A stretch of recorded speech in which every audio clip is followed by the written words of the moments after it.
आंतर्जातिक महिला दिवस अवसर में बालेश्वर पौरपालिकार 29 नंबर वार्ड रे महिला को नहीं अनुष्ठित है बंधु मिलन उत्सव। आंतर्जातिक महिला दिवस पालन अवसर में बालेश्वर पौरपालिकार 29 नंबर वार्ड महिला मान नहीं एक बंधु मिलन उत्सव सहर चिड़ियापोल निकट रवींद्र कल्याण मंडप परिसर में अनुष्ठित हो जाइए। सस्मिता दास पौरोहित्य आयोजित यह बंधु मिलन कार्यक्रम में 29 नंबर वार्ड बहु महिला जोगदे सांप्रतिक समाज रे महिला मानक विरोध में जारी रही नानादी निर्यातना को नहीं उद्वेग प्रकाश करथिले। एहा सहित महिला माने आत्मनिर्भरशील हेबा निमंते सरकारी योजनार उद्योगिता एवं उपादेयता संपर्क में आलोचना कर जायतिला।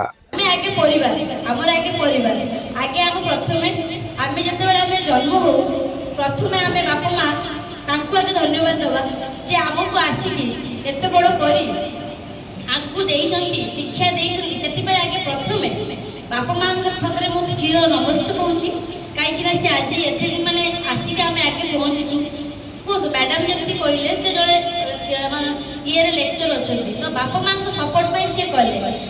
माँ भी केते कौन करेंगे सी निजे अनुभूत करेंगे आम भी आम पाई कौन करें समस्ते जाने प्रथम तो आम घर सपोर्ट जमी गोटे मुद्रार दुई पार्श्व थाए सेमिति नारी और पुरुष दुईटी पार्श्व तो नारी बिना पुरुष अधूरा समस्त पछपटे जो मैडम जाती ऑफिस से अनुभव करुवे